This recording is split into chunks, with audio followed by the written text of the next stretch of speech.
आज की क्लास शुरू करने से पहले आप लोगों को शायरी के माध्यम से मोटिवेट करना चाहूँगा। कहा जाता है ना कि अपनी मंजिल को बुलाकर जिया तो क्या जिया, अपनी मंजिल को बुलाकर जिया तो क्या जिया, है दम तुझ में उस तो उसको पाकर दिखा, लिख दे खून से अपनी कामयाबी की कहानी और बोल उस किस्मत में, है दम तुझ में तो उसे मिटा कर दिखा। जय हिंद। तो मेरे यूट्यूब चैनल में आपका स्वागत है। कल पढ़े थे हिंदी के इतिहास विकास क्रम से संबंधित सामान्य जानकारी। जो वीडियो नहीं देखे एक बार जाके देख लेंगे, प्लेलिस्ट में है। आज देखने वाले हैं वर्णमाला। यहाँ से जितने भी क्वेश्चन CGPSC CGWAPA में बनती है मैंने पूरा कवर करने का प्रयास किया हुआ है। तो चलिए देखते हैं वर्णमाला से। वर्णमाला सबसे वर्ण देखते हैं। भाषा की सबसे छोटी इकाई वर्ण या ध्वनि कहलाती है। ठीक है, भाषा की सबसे छोटी इकाई वर्ण या ध्वनि कहलाती है। तो ध्वनि क्या है?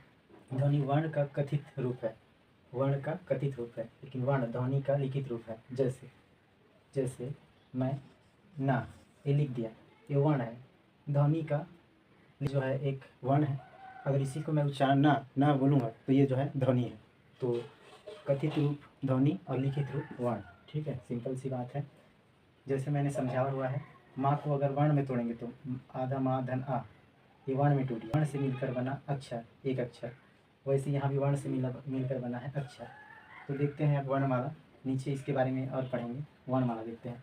वर्णमाला वर्णों के व्यवस्थित समूह को वर्णमाला कहते हैं। ठीक है, ये नहीं कि वर्णों व्यवस्थित होना चाहिए, एक राम श्याम ऐसे बोला जा सकता है, व्यवस्थित होना चाहिए। एक माला बनने से पहले, जैसे उसका मोती जो होता है धागा में गूंथने से पहले अलग अलग होती है, जब उसको हम जैसे ही हम गूंथ दिए तो क्या बन गया? एक माला। तो वही है वर्णमाला, समझ लीजिए। वैसे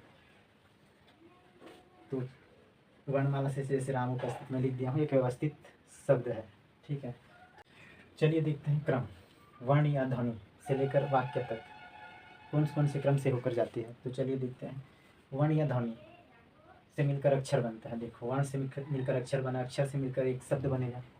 ठीक है, तो वर्ण या ध्वनि से अक्षर, अक्षर से शब्द, या पद, पद से पदबंध, पदबंध से उपवाक्य, उपवाक्य से वाक्य, ऐसे करके वाक्य तक जाएगा। तो ये क्रम पूछता है। कभी कभी बीच में यहाँ से अगर ध्वनि को हटा दिया, कभी अक्षर को हटा दिया, कभी पदबंध को हटा दिया, लेकिन अगर क्रम याद रहेगा तो आप आराम से पकड़ सकते हो।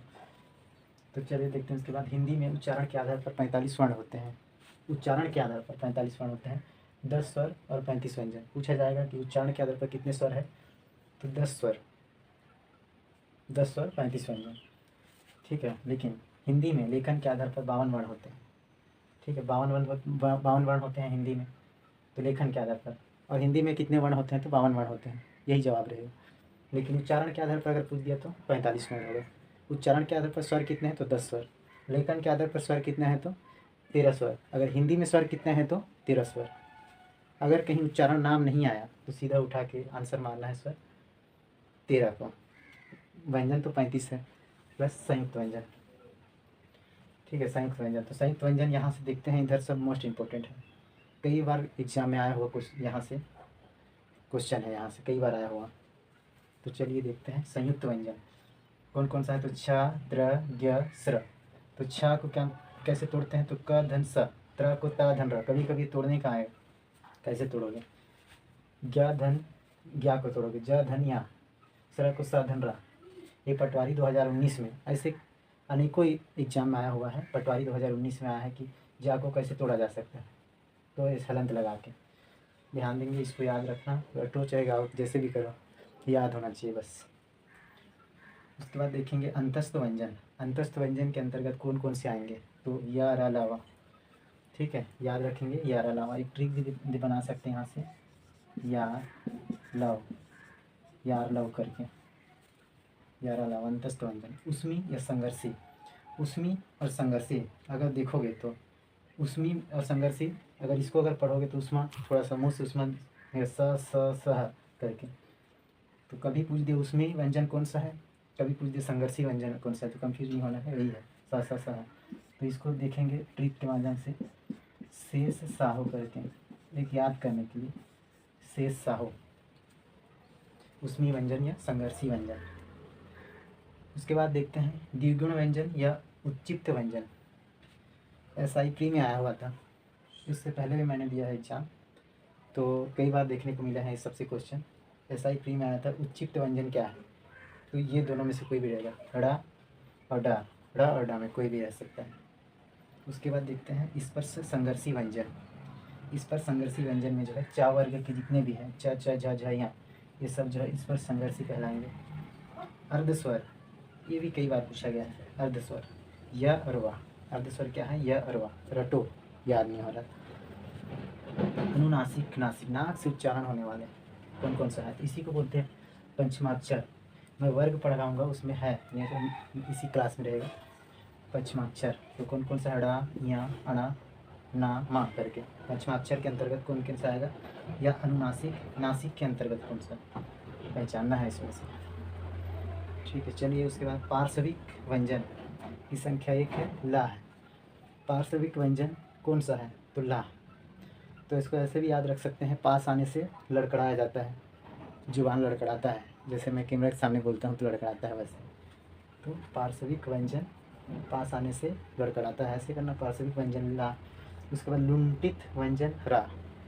क्या होता है? जब अक्सर करके देखोगे गाँव में, तो रात को जो है कोई व्यक्ति दारू पी रहेगा तो लुढ़कते लुढ़कते आएगा, तो वैसे समझो लुंठित व्यंजन, रात को जो है लूटेगा, मतलब लुंठित व्यंजन रा। उसके बाद क्या है? उसके बाद देखिए आयोग वाह वर्ण संख्या 2 होती है। अम, आहा। अम को जो है अनुस्वार बोला जाता है, आहा को जो है विसर्ग बोला जाता है। यहाँ से भी पूछता है अनुस्वार क्या है? तो जो अम का बिंदु है। विसर्ग क्या है? तो जानते ही होगा, पढ़े हो। आयोग वाह वर्ण कौन कौन सी है? तो अम और आ। यहाँ से भी क्वेश्चन पूछा जाता है। ठीक है, चलिए आगे देखते हैं। अघोष, अघोष क्या है? अर्घोष, सघोष क्या है? जिन ध्वनि के उच्चारण में स्वर तंत्रियाँ कंपन ना हो, जो भी ध्वनि का हम उच्चारण करें उन्हें स्वर तंत्रियाँ कंपन ना करें, तो वहाँ अघोष कहलाएगा। ठीक है, तो कौन कौन सा है? हर वर्ग का, ये जो वर्ग है दिख रहा होगा, ये वर्ग है हर वर्ग का पहला और दूसरा कॉलम, हर वर्ग का पहला और दूसरा कॉलम। ठीक है, कॉलम नंबर 1 दे दो, इसको कॉलम नंबर 2 दे दो, इसको कॉलम नंबर 3 दे दो, 4 दे दो, 5। हर वर्ग का पहला और दूसरा कॉलम का व्यंजन, हर वर्ग का पहला और दूसरा कॉलम का व्यंजन जो है अघोष के अंतर्गत आए। तो यहाँ से क्वेश्चन क्या पूछेगा? जैसे दे दिए च, च अघोष है कि सघोष है, ऐसे करके पूछेगा। या अल्प प्राण है कि महाप्राण है, ऐसे करके पूछेगा, तो पहचानना है। चा जो है एक अघोष है, ठीक है, और अल्प प्राण भी है, अघोष भी है, ये जितना भी है अघोष और अल्प प्राण है, ये जो है अघोष महाप्राण है, ऐसी। चलो देखते आते हैं। उसके बाद सघोष देखेंगे। सघोष क्या है? जिन ध्वनियों के उच्चारण में स्वर तंत्रियाँ कंपन हो। उसमें क्या था? जिन ध्वनियों के उच्चारण में स्वर तंत्रियाँ कंपन ना हो, स्वर तंत्रियाँ कंपन ना हो। ठीक है, इसमें कंपन हो तो कौन कौन सा आएगा? हर वर्ग का, ये हर एक वर्ग का तीसरा, चौथा, पांचवा कॉलम। तो हर एक वर्ग का देखो, ये तीसरा, चौथा, पांचवा कॉलम सघोष कहलाएगा। सघोष या घोष वही है, सघोष आगुलिक घोष, कभी कभी सघोष की जगह घोष दिया रहेगा, कंफ्यूज नहीं होना है। तो तीसरा, चौथा, पांचवा कॉलम जो है सघोष के अंतर्गत आएगा। ठीक है, उसके बाद देखते हैं अल्प प्राण। अल्प प्राण क्या है? जिन व्यंजनों के उच्चारण में मुख से कम हवा निकले, कोई भी व्यंजन जैसे यहाँ दिया है, जो भी व्यंजन का हम उच्चारण करेंगे मुख से कम हवा निकलेगा, तो वो क्या कहलाएगा? अल्प प्राण कहलाएगा। हर एक वर्ग का पहला, तीसरा, पांचवा, तो ये पहला, तीसरा और पांचवा जितने भी व्यंजन हैं वो सब अल्प प्राण के अंतर्गत आएंगे। अल्प प्राण जैसे कम हवा निकले बोल रहे हैं ना, पहला जैसे क कम हवा निकलेगा, ख ज़्यादा हवा निकलेगा, वही है कम हवा निकले तो क्या है? अल्प प्राण में आएगा। पहला, तीसरा, पहला, तीसरा, पांचवा कॉलम का व्यंजन। ठीक है, सभी आएंगे अल्प प्राण। तो महाप्राण देख लेते हैं। जिन व्यंजनों के उच्चारण में मुख से अधिक हवा निकले, मुख से अधिक हवा निकले, क्या कहलाएगा? महाप्राण कहलाएगा।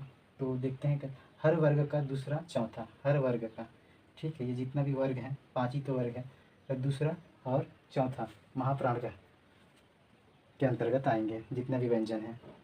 अधिक हवा निकले, ख, छ, ऐसे करके, तो जो है पहचान में आना चाहिए। जैसे दे दिया ध। तो कौन सा वर्ग भी देख लेते हैं, इसको भी याद करना पड़ेगा। पहला वर्ग में क्या है,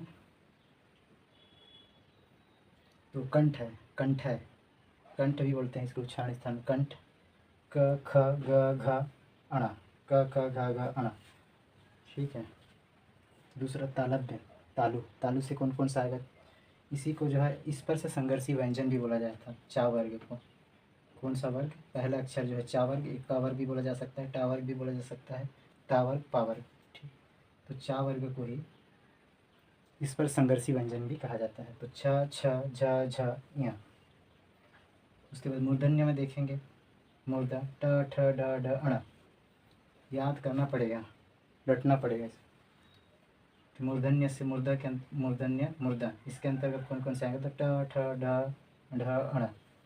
वैसे दंत से आएंगे तो त थ ध ध न, उच्चारण करके देखेंगे तो भी आते ही है। दंत से, ओष्ठ से, होंठ से कौन कौन सा, तो फ फ भ भ म। तो ऐसे याद करेंगे, स्टेबल को याद करना पड़ेगा। कंठ के अंतर्गत कौन कौन से आएंगे, क ख ग घ अ। तालव्य से च छ झ झ य। उसके बाद मूर्धन्य मूर्धा से ट ठ ड ढ ण। दंत से ता ता धा धा ना। ओष्ठ से पा फा भा भा मा, ऐसे करके। और ऊपर से भी अघोष के अंतर्गत कौन कौन सा आएगा, तो मैंने बताया हुआ है अघोष में पहला और दूसरा कॉलम। तो पहला और दूसरा कॉलम जो भी रहेगा अघोष के अंतर्गत, अगर पूछा गया कहीं, पूछता है एमसीक्यू करवाऊंगा इसका भी। तो पहला और दूसरा कॉलम सघोष के अंतर्गत, तीसरा चौथा पांचवा कॉलम। ठीक है। और अल्प प्राण में देखेंगे तो पहला तीसरा पांचवा, पहला तीसरा पांचवा आएगा अल्प प्राण। महाप्राण में दूसरा और चौथा आएगा। और नासिक, नासिक में पढ़ाया हुआ है पहले भी, ये पंचम अक्षर इसी को भी बोलते हैं, इसी को पंचमा अक्षर भी बोलते हैं। नासिक, नासिक के अंतर्गत ये आएगा रा या ड़ा ना मा करके। ठीक है। ये जो है नासिक के अंतर्गत आएगा, सगोश के अंतर भी आएगा, अल्पप्राण के अंतर्गत भी आएगा, अगर पूछा जाएगा तो। इसलिए कंफ्यूजन, यदि इसमें कंफ्यूजन होता है और यहाँ से एग्जाम में उठाता ही है ये टेबल से, इसलिए टेबल ऐसे भी याद रखना है। अघोष सघोष और महाप्राण अल्पप्राण महाप्राण देखना है। नासिक तो लास्ट का है, पंचमा अक्षर इधर से, पांचवा अक्षर इधर से गिनते जाओगे तो पांचवा अक्षर, इसीलिए नासिक व्यंजन भी कहते हैं। ठीक है। तो चलिए, थैंक यू, जय हिंद।